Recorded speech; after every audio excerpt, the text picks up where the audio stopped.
राम राम। सोमवार व्रत की कथा। एक नगर में बहुत धनवान साहूकार रहता था। उसके घर में धन की कमी नहीं थी, परंतु वह बहुत दुखी था क्योंकि उसके कोई पुत्र नहीं था। वह इसी चिंता में दिन रात दुखी रहता था।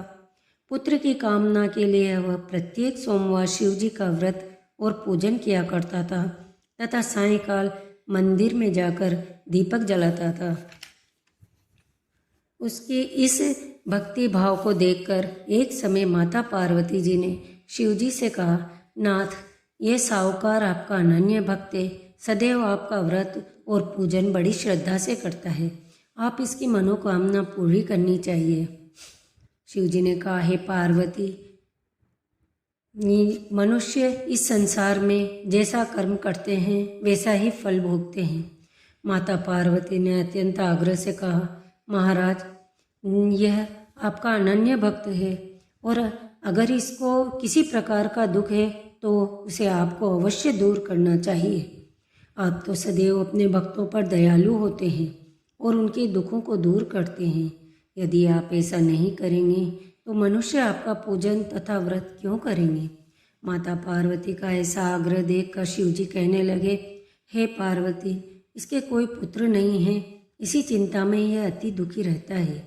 इसके भाग्य में पुत्र न होने पर भी मैं इसको पुत्र की प्राप्ति का वर देता हूँ, परंतु वह पुत्र केवल 12 वर्ष तक जीवित रहेगा। इसके पश्चात उसकी मृत्यु हो जाएगी। इससे अधिक मैं इसके लिए नहीं कर सकता। माता पार्वती और भगवान शिव का ये वार्तालाप साहूकार सुन रहा था। इससे उसके मन में न कुछ प्रसन्नता हुई न ही कुछ दुख हुआ। वह पूर्व की तरह शिवजी का व्रत और पूजन करता रहा। कुछ समय बाद साहूकार की स्त्री गर्भवती हुई। 10वें महीने में उसे अति सुंदर पुत्र प्राप्त हुआ। साहूकार के घर में बहुत खुशी मनाई, परंतु साहूकार तो यह जानता था कि उसकी केवल 12 वर्ष की आयु हुई, इसलिए उसने अधिक प्रसन्नता प्रकट नहीं की और न ही किसी को यह भेद बतलाया। जब वह बालक 11 वर्ष का हुआ तो बालक की माता ने उसके पिता से उसका विवाह करने के लिए कहा। साहूकार ने कहा कि अभी मैं इसका विवाह नहीं करूँगा, मैं अपने पुत्र को काशी पढ़ने के लिए भेजूँगा। साहूकार ने बालक के मामा को बुलाकर उसको बहुत सा धन देकर कहा कि तुम इस बालक को काशी पढ़ने के लिए ले जाओ और रास्ते में जिस स्थान पर भी जाओ यज्ञ और ब्राह्मणों को भोजन कराते तथा दक्षिणा देते हुए जाना। दोनों मामा भांजे यज्ञ करते और ब्राह्मणों को भोजन कराते तथा दक्षिणा देते काशी की ओर चल पड़े। रास्ते में उनको एक शहर पड़ा। उस शहर के राजा की कन्या का विवाह था, परंतु जो राजकुमार विवाह करने के लिए आया था वह एक आंख से काना था। उसके पिता को इस बात की बड़ी चिंता थी कि कहीं राजकुमार को देखकर राजकुमारी के माता पिता विवाह में किसी प्रकार की अड़चन पैदा न करें। जब उसने अति सुंदर सेठ के लड़के को देखा तो मन में विचार किया, क्यों न द्वाराचार के समय इस लड़के से वर का काम चलाया जाए। ऐसा मन में विचार कर राजकुमार के पिता ने उस लड़के और उसके मामा से बात की। वे राजी हो गए। फिर उस साहूकार के लड़के को वर के कपड़े पहनाकर तथा घोड़ी पर बैठाकर कन्या के द्वार पर ले गए।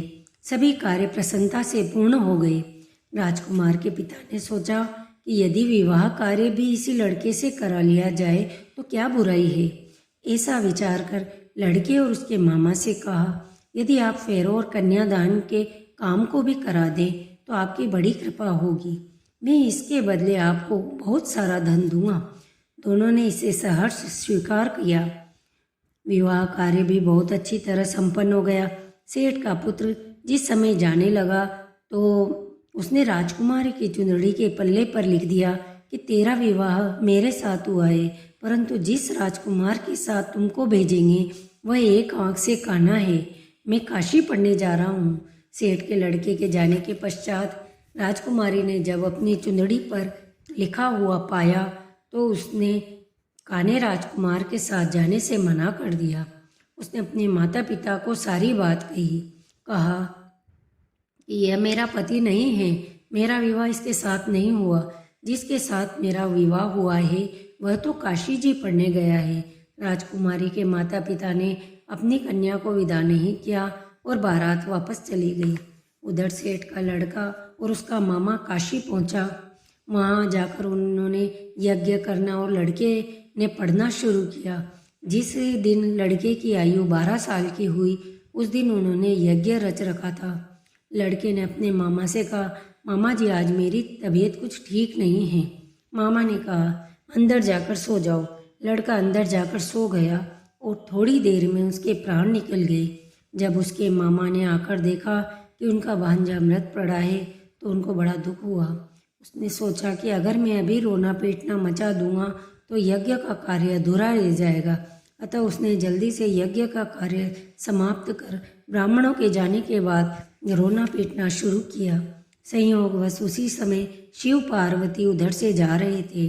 जब उन्होंने जोर जोर से रोने की आवाज़ सुनी तो पार्वती ने कहा, महाराज कोई दुखिया रो रहा है, इसके कष्ट दूर कीजिए। जब शिव पार्वती वहाँ पहुँचे तो उन्होंने पाया कि वहाँ एक लड़का मृत पड़ा है।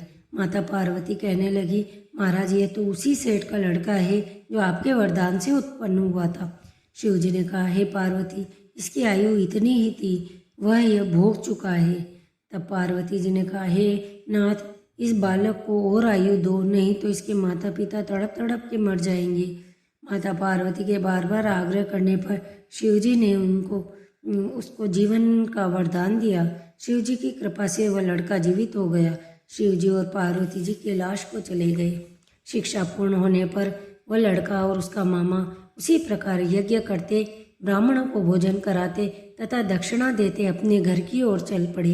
रास्ते में उसी शहर में आए जहाँ उस लड़के का विवाह राजकुमारी से हुआ था। वहाँ आकर उन्होंने यज्ञ प्रारंभ किया। उस लड़के के ससुर वहाँ के राजा ने उसको पहचान लिया और महल में ले जाकर उसकी बहुत आवभगत की। बहुत से दास दासियों सहित आदरपूर्वक अपनी राजकुमारी और जमाई को विदा किया। जब वे अपने शहर के निकट आए तो मामा ने कहा कि मैं पहले तुम्हारे घर जाकर तुम्हारे माता पिता को खबर करता हूँ। जब उस लड़के का मामा घर पहुँचा तो लड़के के माता पिता घर की छत पर बैठे थे।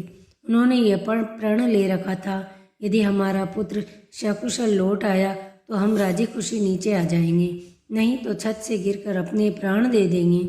उस लड़के के मामा ने आकर जब यह समाचार दिया कि आपका पुत्र आ गया है तब उनको विश्वास नहीं हुआ। तब उसके मामा ने शपथपूर्वक कहा कि आपका पुत्र अपनी पत्नी तथा बहुत सारा धन साथ लेकर आया है। तो सेठ प्रसन्नता से भर उठा। सेठ सेठानी आदरपूर्वक नीचे आए। बाहर आकर उन्होंने पुत्र तथा उसकी पत्नी का भरपूर स्वागत किया। सभी बड़ी प्रसन्नता के साथ रहने लगे। जो कोई सोमवार के व्रत को धारण करता है अथवा इस कथा को पढ़ता या सुनता है उसके सब दुख दूर होकर उसकी समस्त मनोकामनाएं पूर्ण होती है तथा इस लोक में नाना प्रकार के सुख भोग कर अंत में सदाशिव के लोक को प्राप्त होते हैं। बोलिए उमापति महादेव की जय। धन्यवाद। कृपया मेरा चैनल सब्सक्राइब करें।